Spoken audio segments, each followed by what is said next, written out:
Hello and welcome to Team Fortress.tv. This is Admirable. You're tuned in for Fully Charged Europe, episode 12. It's been 18 days since our last episode, and so much drama has happened, and there's lots of news and hype in the community. I am, of course, joined by the usual suspects. We've got Kaidus, the BFF, or sorry, should say former BFF, the superstar, and WARHURYEAH, my former teammate. Oh, dagger to my heart. John on the camera as well, but we're going to a tight schedule here today because John has an exam tomorrow. Yeah, he's up streaming a game already, now streaming this show. This kid is dedicated. Hopefully there'll be a job for him when he leaves school at TFTV. But first on the agenda is going to be the I-52 fundraiser for the North American teams. That's really gathered pace, what with it actually being announced, and show matches happening there at the weekend. I was supposed to cast it, but I was struck down by the brew flu. I was too ill. But Kaidus, you saw it, right? You played in it. Yeah. What do you want to know? Tell me, how did it go? I heard it was a great success, but what were the results? I don't even know. Well, I think Epsilon won their game, but like the way these show matches work is generally the worst team wins because the worst team gets to play on their server twice, and Ping normally always wins, so Epsilon won their game. But they had a really messed up roster, and even more messed up if you consider the changes they've been through since. But they won 2-1 at the end. We lost 2-1, but like we kind of rolled XTS on our map on our server and then gave good games on their servers, but the Ping always wins these things unless something really strange happens. Like the Epsi game was a bit disappointing because I can't even remember what roster they had. Like Knox wasn't there, and they had like Gear and Lulu was named. Gear on Pocket, Tech on Roma, I think. Yeah, Gear on Pocket. Yeah, Tech Raymond on Medic. Yeah, so kind of irrelevant if you think of what's happened since then. It's definitely not going to be the team that they field at LAN. But I should mention as well that the URL for that, I think the short one is i52.tf. I really need to write that down somewhere. It's so hard to remember. But I think they've raised like $6,000 already. There's going to be 7,000. Oh wow, there's going to be more show matches, I think, next Saturday. I think I might be casting that one with Lang, but I said that last time and didn't, and I don't even know who's playing in them. But that's something to keep an eye on. But I'm going to keep things moving on here. Let's talk about the results from the last... I suppose it's all the same thing, really. Like, there's some key results here that link into the drama, the gossip, the team maneuvers. CommanderX, what stands out there? Where should we start? Epsilon versus Laziness. I think that's one of the more recent ones from last time we were on air. Yeah, basically, Epsilon dropped a point on Process. Went on to win the Golden Cap. They also took all 3 points on Turbine, but they did drop the 1 point, which I think it's been quite a while since Epsilon, in its full entirety, have dropped a point. Yeah, but can they argue then that they didn't actually lose the map? They still won the map eventually, but does that mean that they're unbroken? Maybe, but it is also Lazy They Pandas. have lost maps as well before. Yeah, that was the big surprise, I suppose. Lazy Pandas being the team composed of Highlander players, or repping the Highlander scene, and they took a point off Epsilon, and TFTV didn't even cast it because they were doing the other Fenix GG Well Played game we might mention later, but everybody was tuning into Yangpai's stream. I remember it was like 200 viewers there, so he was the real benefactor. Yeah, Yang Pai was a pretty good video gamer. But talk about like the Epsilon roster there. That was off the back of the heist change. Like, it's been so long. It seems like history already, but that was at the point where heist had been dropped from the team, and they actually got Numlocked in as a merc for that game, right? Was that how it went down? Yeah, Yeah. Numlocked merch for him. And there was drilling into it, the word on the street, like, you know, the gossip. People were pointing the finger at Knox. He apparently played Roamer that game, right? I heard they swapped back and forth. Like, I think Knox started as Pocket, wasn't happy with how he was playing, so him and Mike swapped. And then it still wasn't working, so they swapped back again.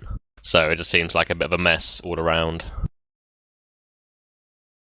I imagine Heist had a smile on his face to see them stumble at the first hurdle after having axed him and decided to change things up. but there was a nice interview from him on Team Colon Slash where he was saying that he's going to continue and he's trying to get a team back together. He seems quite unperturbed by it. Obviously, he's not happy with the situation, but I think he's trying to continue or build something to compete at LAN, maybe. Yeah, is it an IFT2 team then? He reviewed something along the lines of he's looking for players and the only criteria is that you haven't played a season in the Premiership, so he wants to get away from this Prem circle jerk, it seems. Okay. Hildrift style. Yeah. That won't really, I don't know, I don't think very well. I think Hiss will just end up making his team, cutting players, and trying to take players from other teams. I feel like kaidus is being quiet in this issue because it was his team that started all this drama.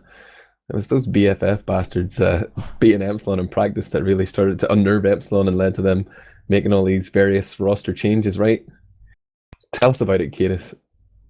I'm not sure what I'm really supposed to say here. They lost. Like, Merlin has been instrumental as well. You know, he's stirring up the drama here. Is this part of the BFF mind games, man, for the season? No, I don't think so. I think that's just Merlin being Merlin. He's kind of done it on like every team he's been on. He always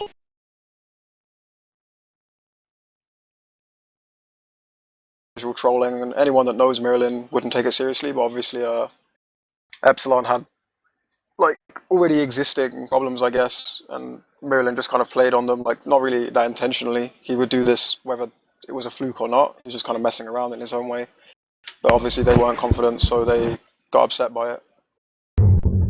Were they genuinely upset though? Did they take it to heart, or was it all just? I read in the comments on the Vanilla TV post or Vanilla TF2 post. I was just thinking it was a funny back and forth, but his didn't really start well. You know, anyway, did he really? Like from the results point of view, but things that he thought sort of, you know, it's sort of like a mark against him before he's even started. Like they'll always refer back to the things that he'd said at the start as a reason to sort of remove him. I don't know the full story, but you know, if they had to make a decision, if he didn't say those things at the beginning, maybe he would still be with them. But it's just more the fact that maybe they weren't playing so well, and obviously changes had to be made. But I don't know, I don't really didn't understand the point of kicking him and then putting Mike on Demo Man, because you've then taken the strongest part and the part of the team that made you like really, really good, and then put him on Demo. It didn't really make sense to me because yeah, it just hinders them even more. But yeah, I think that may have been a bad mood, but if they had to kick him, they had to kick him. But I don't know the full story or the reasons behind it. I get the impression they were all just kind of too, I don't know, scared is the right word, but for some reason or another they were all so unwilling to actually point the finger where it belonged, and that was squarely at Knox. Like, I don't know, from playing against them over the season, him on Pocket has been their biggest problem. Like, he just isn't that level of a Pocket. Like, he's smart, and when like the competition isn't that good, he can like use his brain to make up for his shortcomings. But like when the competition's actually decent, as I like to think we've so far this season, he just kind of got exposed, and no one was really willing to be like, Knox, sorry bro, but you have to like sort your shit or like go back to medic or something like this. Like, they tried everything to avoid this issue, and then finally, like, after they cut someone already and it still didn't work, only then did they really like, were they really forced to face up to this fact that he was the problem? And, I think they realised it when they hit Raymond, put Knox back on medic. I always felt that Knox was always a little bit too passive whenever he played Pocket, like season 16 when it was that team it was in. What were they called? You were in it, kaidus. What was the name of it? the Wonka's chocolate factory. That one. Yeah, like whenever we played against them, it was just like if he killed 4 players, it would only be Knox and 2 nuts left alive, sitting on their last together, like as a really solid combo. But that was sort of, I don't think they could really get away with playing like that now. Knox just seemed quite passive whenever he played Soldier, compared to when he played Medic. He had Numlocked. They would always play very, very aggressive. They would have pretty much 2 roamers and then Numlocked playing with Knox, and they would just sort of move forward all the time. But whenever Knox played Soldier, it was sort of centered around him instead of the demo. Yeah, like that's one of the biggest problems with Knox is like if he's on your team, you base your play around him, and it makes sense when he's on medic. But like when he's on pocket, it takes away from other people's skills. Like the way he plays, like it doesn't really complement anyone on Epsilon at the moment. It kind of worked in TLR because it really let Calho play well because Calho wasn't really that strong. But like the way Knox played complemented Calho, so it kind of worked in that situation, and as well as with Rake, like it helped Rake. But in other teams that Knox has been on a soldier, it's only been like a problem, I think. Is it as simple as that? That it was just Knox's play style or his like the way he wanted to play the game, rather than was he underperforming like with his aim or the damage he was putting out, or was it just that he wasn't there to support his team? Well, his damage was okay, like, but it's easy to do damage like when you play this way, like when you're so close to the medic and you have like calling, like you base the game around you, like you can do whatever you want. I mean, he was going aggro on some mids and things like this, but like he chokes. That's the thing. Like he's not clinical as a pocket soldier. Like you look at someone like Mike or Zebo, they get all these kills. Like they're kills you expect them to get, like these default kills that Prem level soldiers will get, and he just doesn't get them all the time. Like he'll sometimes hit a nice air shot, but that's not what good DM is. That's just flashy shit that doesn't really matter today. You don't win or lose games based on air shots 99 times out of 100. You win them based on being clinical and getting these easy kills every time. And that's what Mike will do, that's what Zeb will do, that's what like whoever the top American pockets are, Lansky and Yuki and all this stuff, that's what they'll do. But that's not what Knox will do. Knox will choke these kills time and time again. And then it gets to his head, it gets him mad, and then he's missing more shots and things like this. Like he's decent, but he's calling as well. Yeah, he just wasn't on that level. level. Going wrong. Yeah, like he's just not on that level, like DM-wise, and for the team that Epsilon want to be, he just wasn't the soldier they needed. I kind of would have expected they learned this I-46. I don't know if he improved or something, but he's basically the same soldier. Like his DM might be a bit better, but the average DM has also gone up, and he's no better comparatively than he was back then. I think Raymond is a sad casualty in all of this. Yeah. And is there anything in there like before the other 4 players that he had playing alongside him were able to carry the fight without like him and the medic being there, and now maybe with Bash underperforming slightly or whatever? Well, yeah. The mood is that even magnifying his playstyle, or it's like really not? He needs to be there doing more for his team. It definitely didn't help, like that Bash was underperforming, and like that obviously isn't going to help anything. But like at the end of the day, like if you're going to change something, like what I'm saying is, if you're going to change something on that team, the place you start is with like one of the best medics in the game being a mediocre pocket on your team. Like that's where you start. You don't start with like kicking a scout who's going through a bad spell. Because like, who would you replace Bash with, really? At the end of the day, like it was really like a glaringly obvious like fix to the problem they had with Knox. Whereas with Bash, like I mean, I personally still expect Bash to pick it up by the time LAN comes around, but because Bash is underperforming, like he's performing below his level. Knox is not performing below his level. Knox is performing at his level, and it just simply wasn't good enough. So, like, I don't know. I'm not saying Knox was the only thing going wrong, but it was the only thing going wrong with a blindingly obvious fix that they decided to ignore for most of the season. Yeah. So we've sort of alluded to it here, like just to spell it out. After the whole heist thing and Epsilon losing that point to Lazy Pandas, they went ahead and they cut or benched Raymond. I don't know. I think they benched him, but he decided to leave anyway. He didn't want to stay and play out the season. And they've put Knox on medic, and they have put Mike on pocket, and they've got Tekken on roamer, but he isn't going to be able to play fully, I think, for another few weeks. That's what he said to me anyway. So there's a bit of a reshuffle there. But is that like a case of throwing out the... Did Raymond deserve to get cut? Like, was he actually playing bad, or was it just that they needed to get Knox off soldier? No, Raymond wasn't playing bad. I like Raymond. I feel bad for Raymond, but I think it's obviously the thing that makes Epsilon so strong was the fact. I mean, they were dominant when they had Mike and Knox together as a combo, and if you have the opportunity to go back to that, you take it. Like, you know, Raymond hasn't been cut because he was bad. Raymond's just been cut because there is a stronger option. It's not to sort of devalue his medic skills, but you know, when you have 2 people that will just have instant synergy between each other, you're just going to take it regardless. I think any other team would pretty much do the exact same. Just nothing wrong with Raymond. Unfortunate victim.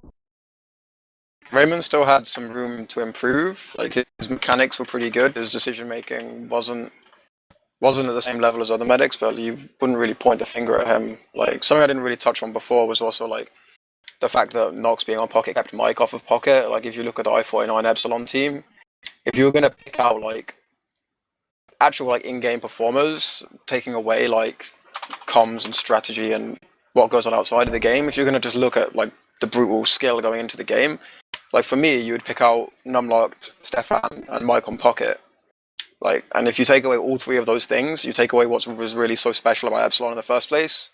Like, arguably, Knox on Medic was also one of them, but that was also gone. Like if you're gonna not have Numlocked and Stefan anymore, you at least want to have Mike still on Pocket, because he was like all that was really left of their core. Like, that core, just like brutal talent they had in that team, he was all that was left. Like, they've also lost a game, which maybe wasn't quite as important in the actual game, but his understanding was also there. But I don't know, it just never made sense to me to have Mike off Pocket either. So also, then, Knox was never going to get cut from that team, was he? Like, even if he is for weak link, they're never going to cut Knox and keep Raymond. Yeah, like Epsi did fine. To be fair, Epsi did fine without Knox. Like, in that one season, you remember, like, obviously the competition was just awful. Like, they had no competition, but it's like this season they're losing to people that, like, if say Lazy Pandas had been in that season where they used Raymond and Numlock was still playing the winter season, if Lazy Pandas were in the season, they would have been fucking destroyed by Epsilon. Like, granted they had no competition that season, it kind of shows you that that same core, like with Mike on Pocket and all this stuff, was what was really important. yeah, and we did see Numlock play in that one game, but he is, like people have said, since like I-52 became a reality, I always was like, yeah, Epsilon are just going to get the old band back together and play, and it seems that might actually be what happens. Numlock said he was committed to League of Legends, but now it turns out his LoL team won't be playing at I-52, so he's free then. And the plan then is that Numlock will come back a few weeks before LAN and play with them and practice. They need a new demo man, so they stole my fucking demo man. WARHURYEAH. Yeah, I'm sorry. It was Sam's fault. He said that nobody would care. It's So I true. was like, fine then, fuck you. I'll just go. That was it. So how does it feel to have no self-respect, to turn down Epsilon or say that you take yourself out of the fucking the run-ins whenever they were looking for a demo man in the pre-season, and then come crawling back on your hands and knees as soon as they need anybody? You're just like, oh, Well, Sam take me. said he hated me and that nobody would care if I left. So I took that as okay then. I'll just go then. No one cares. But Hate why me. to Epsilon? Didn't you say, you categorically stated, didn't you, that you didn't want to be in Epsilon? Yeah, categorically stated. Take that back, because now I get to have Knox on Medic instead of Pocket, and I can actually be more aggressive instead of just sitting around behind those two. But that wasn't, you stated your reasons back then as to why you didn't want to be on Epsilon anymore, and you never mentioned that. I can't remember what my reasons were. I can't remember them crystal clear, but there Probably was something along the lines of the way they kept you waiting and the way they operated their team. Like, you Oh yeah, and you they thought I was were- just they're very it's not done. disorganized. You called me out saying you thought I was just saying this shit because I didn't get picked up by them, but then you said you actually fully agreed with what I said and that you realized I was right, Yeah, and then you go back on that now. yeah. So I was just completely- curious. My point still stands. I think they're still pretty disorganized, and I think they realise that they need to take the game seriously. The practice is fine. The thing is that it's only for a season. Like, if Numlock does come back, it's not my problem anymore. And I mean, Rocket's going to LAN. Probably may not be going to LAN with Epsilon unless something changes. And I don't know. I like Rocket too much, and I'm sad that I left because I enjoy playing with Rocket. It was good games. Especially with Darn playing as well now, it's lots of fun. But yeah, like either way, I've not really lost out or anything. The only difference is that I get to join a team that might finish first as opposed to last. And yeah, I don't know. There may be a chance I can go to LAN with them if I play really fucking well, and that's probably it. Like, if I play very, very well, I can get a decent LAN team, which is ideally what I want. Because if I don't know if I'll quit after this LAN. If I do, then I at least want to go out with a decent LAN team so I can actually try instead of some shitty mixed team again for another Are you planning to go to LAN? I thought before you had ruled out A52. Or did I just imagine that? You've always been intended to go? Oh, yeah. I booked my ticket like as soon as they were available. Nice. But my point against them, I still sort of think it. Like there were points before I joined them before that they were quite disorganized, and it was annoying how they'd spent so long trying to pick a demo man, and they were just like, "You want to join? No trial. I've already spoken to Sam. He said that they won't care." Like, fine, I'll join. Yeah, I think Rocket have taken one for EU here. Like Epsilon will have more or less the roster they're going to be using at LAN. Whether or not War plays remains to be seen, but it'll give them at least a few more weeks of decent practice this season before there's like a summer break. There's no bad blood here really. We've got Hui in, and we had a great result against Lazy Pandas tonight. We didn't lose entirely. So you know, one map each, wasn't it? We lost Viaduct 3-0, yeah. But we won process. God. It's not that we're bad, it's that Lazy Pandas are on the upward curve, man. They're in the ascendancy. They're riding that momentum wave. You know. So just to clarify, what's happening? Is there a plan for I-52? Yeah, like.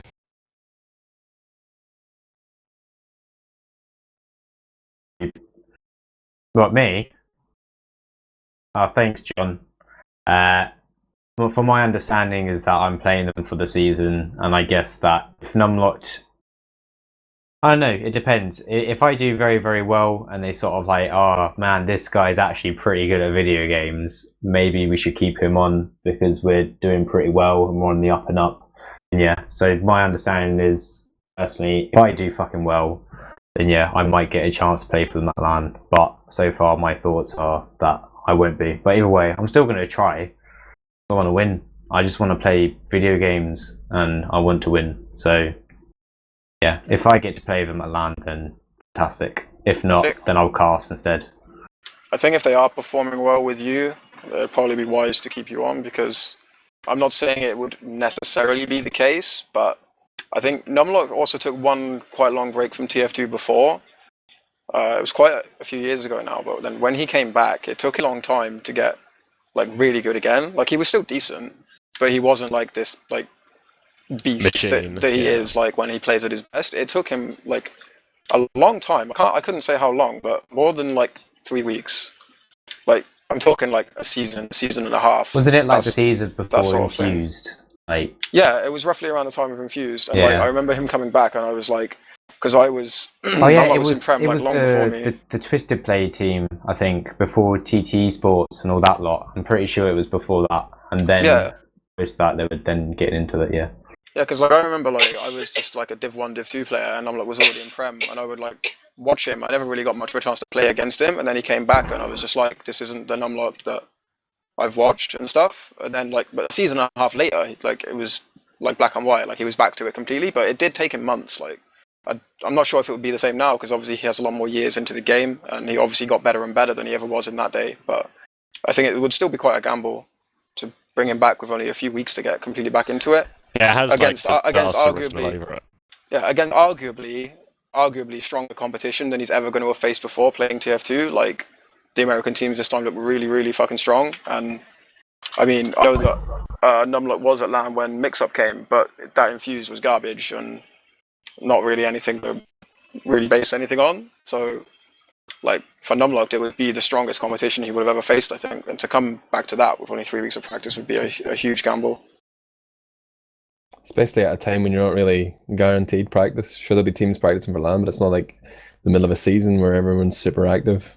Yeah. But it's quite the gamble and interesting to consider. But I think that's most of the Epsilon story right now.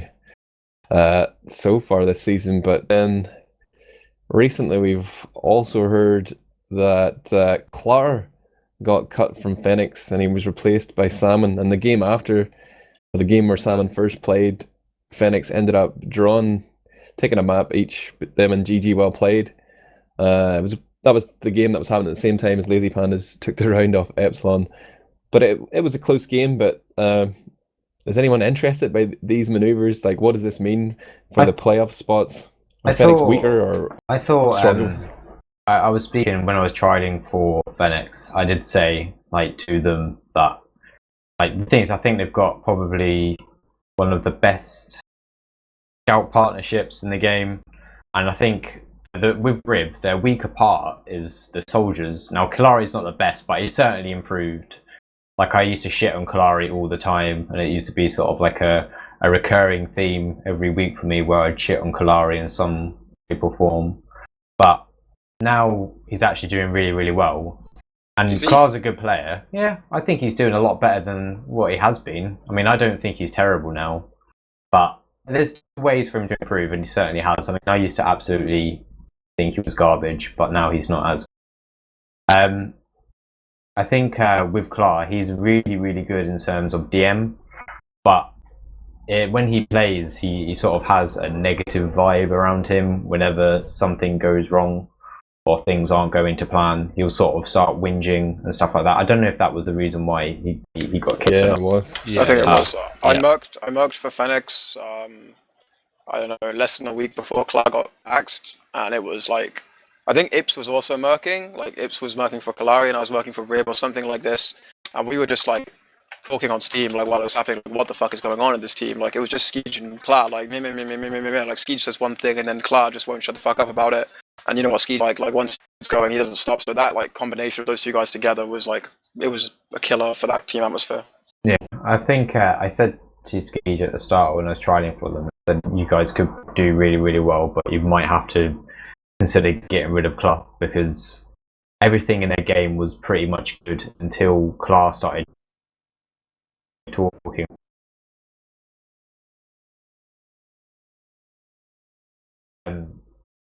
CCM, like him, when Clar does something wrong, or if Byte disagreed with him, and it's probably the same with Skeege as well. When there was a disagreement, Clar won't just let it sit. He'll always have an answer for everything.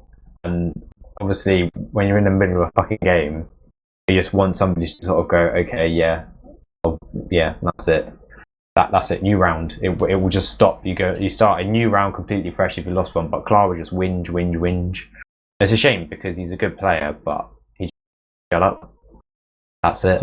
Skeege gave like a really frank interview actually after the game where Salmon played, because we inquired like where was Clar or whatever, and he laid it all out, and he said himself that like Clar was brilliant at whinging back, because you know Skeege likes to complain, he admitted himself, but he said Clar was definitely his equal in terms of the complaining stakes.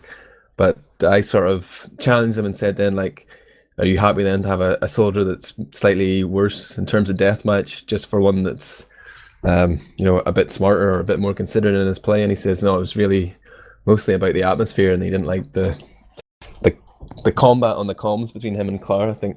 But that's where Fenix stand right now, and they played tonight against Epsilon. Maybe you want to tell me how that went, War?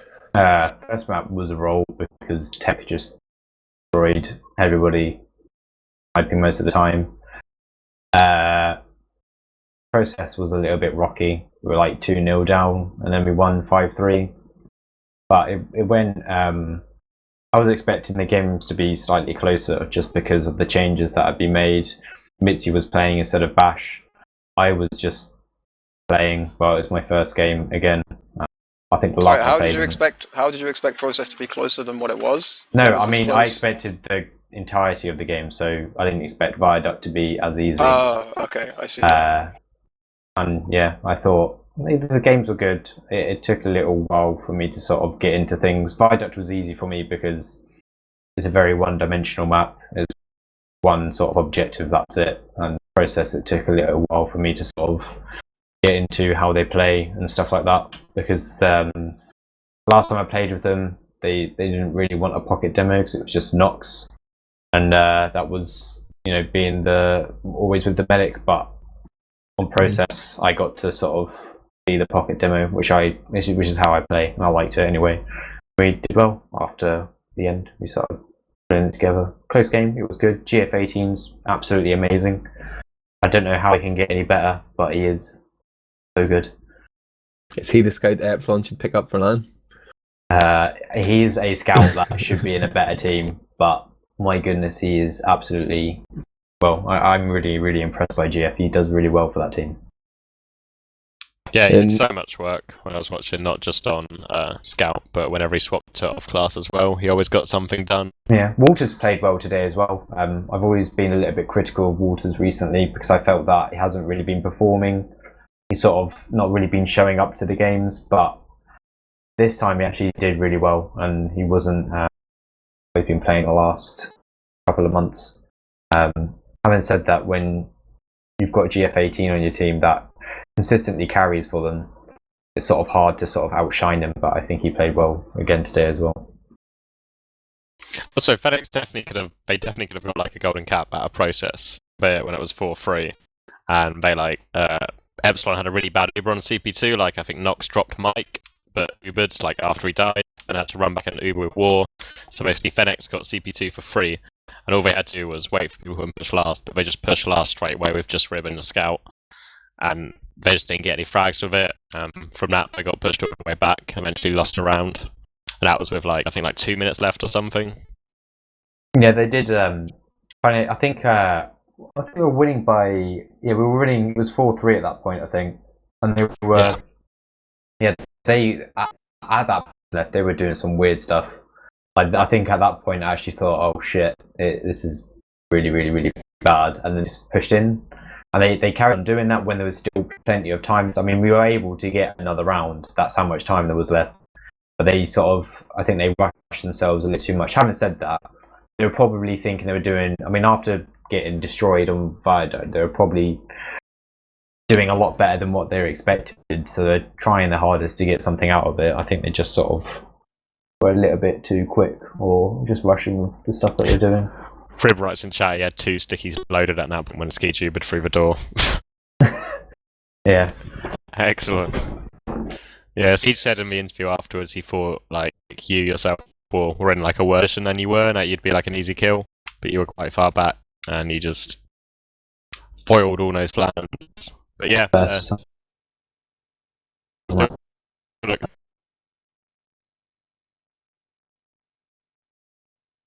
looks a lot shakier. I guess it's to be expected with the new changes, but it still looks quite a way away from the Epsilon of old.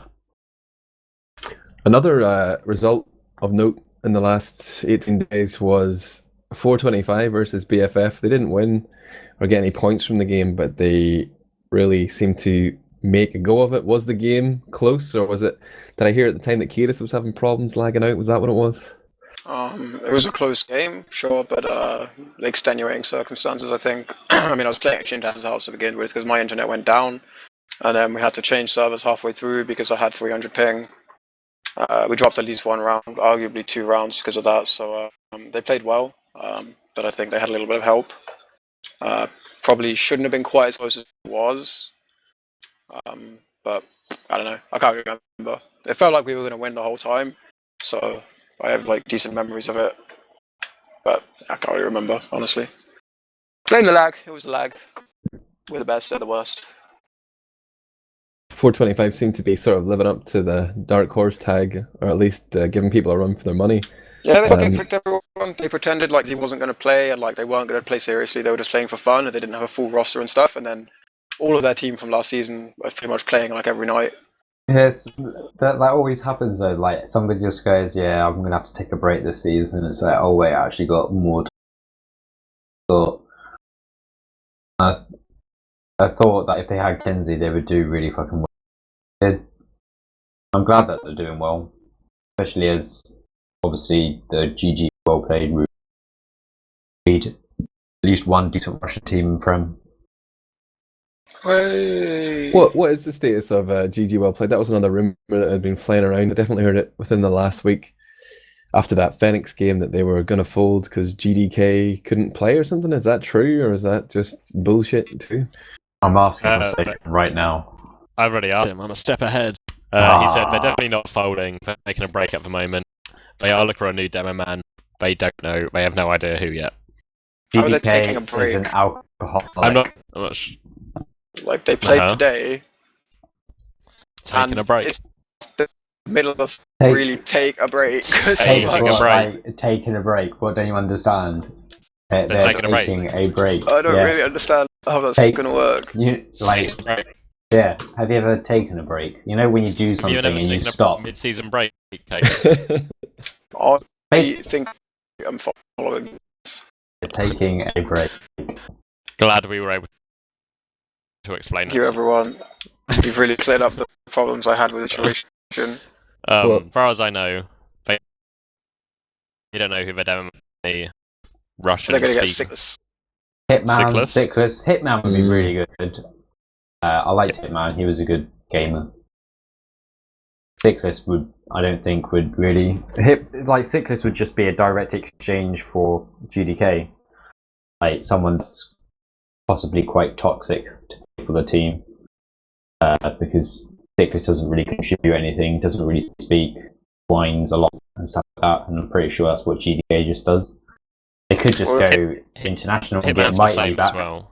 Yeah, they should go international. I think that's the best bet because Hitman hasn't played in ages. Hitman was like a massive rager, so it's just going to make the atmosphere shitty. And I think they should go international. Yeah, the thing is, I don't really think there's many. So... Well, you're going to get cut soon, aren't you, War? So you can join. Well, yeah, having said that, I will probably get cut next week. I think there's a medic spot opening up in Rocket, man. Could be yours. But just related to GG Well Played and 425, they are the only fixture remaining to be played in week 5. That's in process and Viaduct. I'm going to just hop in between segments here and say, any predictions? Who would you expect to win that if it does actually get played on Sunday as scheduled? I would 425. 425. I think the matter is just what the scoreline will be. I think I don't know. It could be relatively I reckon that process will be like 5-2, 425, and Viaduct will be 0-4. I think altogether, like 425 have better teamwork. Some of their players when they're better as well. I've been impressed by 425. They seem like a solid outfit. I think they could probably take both maps as well, but I suppose it remains to see what GG Well Played are going to do. Anyone else would care to venture a prediction there? GG Well Played have been nothing short of absolutely awful on process in every game I've seen them play on it so far. Like Fenix 5-0'd them tonight before their match, and They did.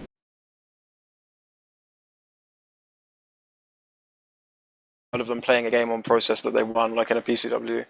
Forsaken hates it.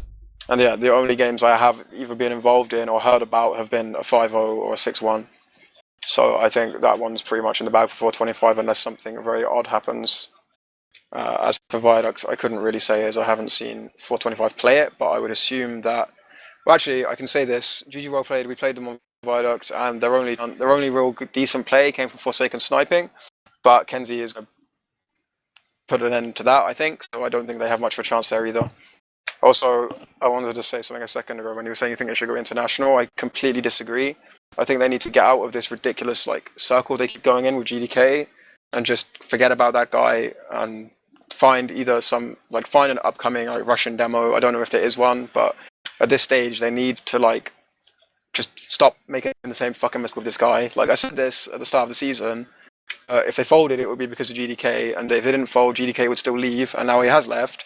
And this is probably the 6th season in a row that GDK done this, and they need to stop doing this. Basically, they need to just find another Russian demo that's suitable for them and invest in him. Basically, it might take a season, it might take 2 seasons, but Forsaken's a pretty keen guy, and he seems like he wants to stay within these Russian teams. I think I just need to find someone and just take their time on him and let him develop, because GDK is just like a dead end. And the international teams is just a dead end for the Russians. You can have 1, maybe 2 Russians in this international team, but anymore, and it's just a mess. It's been proven time and time again. You may have a point there. I'm going to jump ahead to one more item of news, and that is that BFF are no longer BFF or ZMC or whatever Merlin was trying to peddle, and are now Insomniac. Tell us about that, Jason Allen. I just had a message from K3 the other day who said there's not going to be a French team going to I-Series, but Somniac still want to take part with a TF2 team.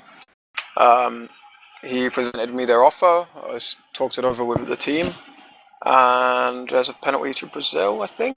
And yeah, basically, I spoke to K3, like the president, as he's referred to, of Somniac, is not very good at English. So I'm basically K3 is going to be our go-between between the org. He's like teaming up with us in a sense, the same way he helped the French team. Basically, he was in connection with Somniac the whole time. He's going to be like our manager or something regarding the org. And yeah, they're going to help Marilyn get to LAN. They're going to help sort out our PCs, hopefully. Like Nymphe's been working on a solution for the PC problem at series, and she basically gave us dibs on some PCs. They do cost money though, so hopefully they're going to help us out with that too. And yeah, it's good. Awesome. So like, even though you already had said before that this BFF team was a LAN team, that's pretty much sealing the deal for you guys now. And I love the way like a lot of these news stories are related to I-52, and everywhere I look, the hype is building. Like, you've got this awesome series of videos by Beater. He's just like got so many ticks. He's like, go ahead guys, tell me who you want to see frag reels of and I'll pump them out. And he was it like 6 or 7 already in the space of 2 days? Way more than that. It's incredible. There's probably a There's thread 11. somewhere on teamfortress.tv. Shit, man. I'm just getting really, really hyped for LAN as well. And like all these stories, like you've got Darn coming back, playing a little bit with Rocket, and Numlocked playing for Epsilon, and you see like the genuine enthusiasm from people in the scene when they're like, "Oh my god, Numlocked's playing a game." There's like a thread. I'm really Did you hyped see for my LAN. one that had like 4 comments? Very happy with that. I think we will be doing an I-52 special episode at some point. We did talk about it, but now that everything is really, got some momentum, we see these show matches happening. It looks like we're going to have 2 NA teams, and we'll have 2 decent European teams. We will put together an episode to that effect to really hammer it home that you should be excited about I-52. But in terms of the league season, we could probably just close out the show here with a quick look at the fixtures coming up in week 6, and this is like crunch time when everything is starting to have a real impact on who's going to make it into playoffs. I'll throw out a couple of interesting fixtures here. Rocket are going to be playing Fenix, 2 teams that might have been expected to be competing for a playoff spot until Rocket lost a map to Lazy Pandas. But that's going to be on Viaduct and Snakewater. How are we feeling about that? Anybody want to venture a prediction? Go ahead, stab us in the back, former teammate. I don't know, like, was it Snakewater and Viaduct? Yeah. I don't know. We're proving we're terrible at Viaduct. We're going to lose that one 3-0. Okay, 3-0. Snakewater, I don't know, it depends because I didn't practice Snakewater at all with you guys. I don't think we played it, so Snakewater.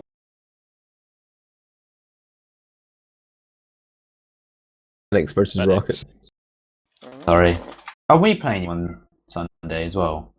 Yeah, there's a wildcard game from week 3, I think. Epsilon against Rocket on Sunday. That's Turbine and Badlands, I believe. I spent so much effort sort of like going through Turbine and Badlands in preparation for Epsilon. Now I'm playing for them. Oh, I'm a dickhead, aren't I? Oh, I'm sorry.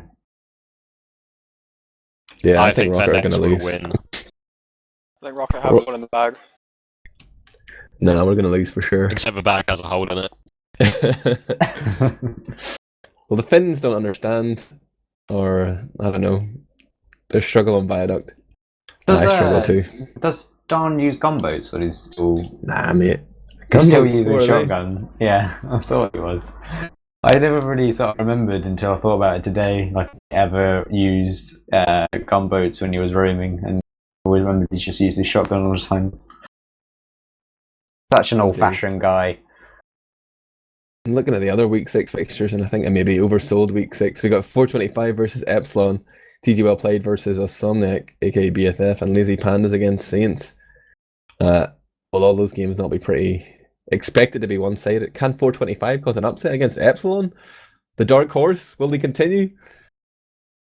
I don't want to think about it. All I know is that if they do, I certainly won't be playing for Epsilon anymore. I'll probably get immediately cut straight afterwards, regardless of how well I do. Maybe you get cut before the map's even over. Like, if they just go enough rounds down, ask if they can pause. Pause, please, we need to cut our demo man and get someone else in.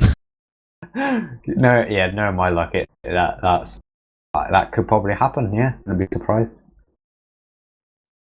How I does think it feel, any though, game... you know, knowing that you could be cut at any moment? Like, is there that...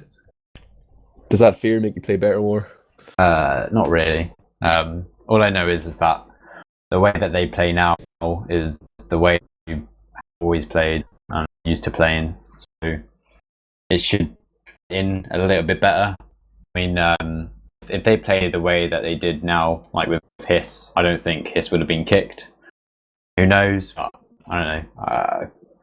I've got that going for me. We sort of have the same style pretty much because I like playing pocket heavy, in focus targets. It worked well. We did okay considering it's the first game. So hopefully I won't get kicked, but you never know when it's going to happen. It's going to be on my toes. Who did you PCW before the match today? Okay. Wow. What was the score of that? What was the score? It's pretty close in process, but we lost Viaduct 3-0. That should have been the writing on the wall for us, to be honest. Yeah, I think we switched servers. It was like 1-1 before we changed servers, and then let me find a log here. It says 1-1 on the second one, but I know you got more than one round against us in the... I watched this game on the stream. A tie, and then we just wanted to change maps because they were running out. Okay, yeah. It was 2-2 the second half. I remember watching a Huey stream actually. I don't know why the hell I asked this question. Carry on. Did I say boy stream? I meant Huey stream. See, he just replaced you with another demo man who has it's already happened. The big damage streams. Everything. You know what? You shouldn't have added Huey to the roster because he'll just be taken off next week. Oh, like that's a genuine possibility. We could bring you in Soldier actually. Maybe get rid of Hawks. I'm tired of just standing and telling him to jump, and he's just standing there looking around like, what the hell? Hawk, what are you thinking? Call outs. Then finally, to wrap things up, I will mention that we did cast a delightful Finnish Legends Cup there yesterday, which Rake's team won, beating Cookie. Rake beat Cookie, yeah, that's the headline. But it was like, there was a team with the Jackal, Hawks, Seppo, Cookie, Himsy, who was in Demo Man? Mafu, and I thought they were the favourites for the tournament, but it turns out that Rick and Salmon's team with Evil Moon, Karhunen, and some other people I forget, but they actually ended up winning 3 maps. It was delightful. Check it out on the VODs. And I should promote the Highlander Open. You can find it at highlanderopen.org. I think they have like 95, nearly 100 signups now. And the signups for that are going to be ending sometime in June. I used to have the date written down, but I don't anymore. But again, we beseech you, 26th of June, John tells me, if you know people that are not, they're TF2 players, but they're not into the competitive scene, that's the great opportunity to get them involved. You could even get involved yourself as a buddy, I believe. But you'll see even in the forums, like there's a lot of threads coming up, people looking for teams and stuff. That's what that is. It's the Highlander Open to help these guys out on etfl.org. Any final news, business, shout outs, or anything that we need to promote? Shout out to Beta for, if you don't know already, he's doing a series of videos on various legends of T2, which is pretty fucking awesome and good to watch. So if you haven't, check out his channel. Don't know what it's called. I'm pretty sure it's like it's Danish Action Hero, his YouTube channel. So yeah, you can watch all of his videos where he posts like a little frag movie of various players. As one is Lansky, which he's just done. So yeah, shout out to him because it's a lot of work. It's really, really good. Some hype for I-52. And my blog, WARHURYEAH.com. That's it. Anyone else want to promote something? No? I think we're done then. No? Oh. You know what? Shout out to your sponsors. We didn't talk about the Finnish Cup. I just wanted to say, was I the only one that thought Matt for a 3-year break than he ever did before? He actually did really well. I really liked the games as well. They were really good. I was watching it for some reason whilst I was on holiday, which is a bit weird. But yeah, I enjoyed the games, and he was actually pretty decent. They were a lot better than what I thought they would be. I thought they'd be absolute dog shit, but no, he was very good. Yeah, I was impressed. Yeah, well, You go, Matthew. Also, football. the World Cup is on, so we're gonna go and watch the end of that, I guess. And John has an exam tomorrow, so massive thanks to him for not only casting this, but the game previously as well, or streaming it, I mean. But that's been it for Fully Charged Europe episode 12. We'll have another one. The next one might even be the A52 hype episode. I'm not going to commit to a date, but you know, keep an eye on teamfortress.tv for more. And thanks for tuning in, guys.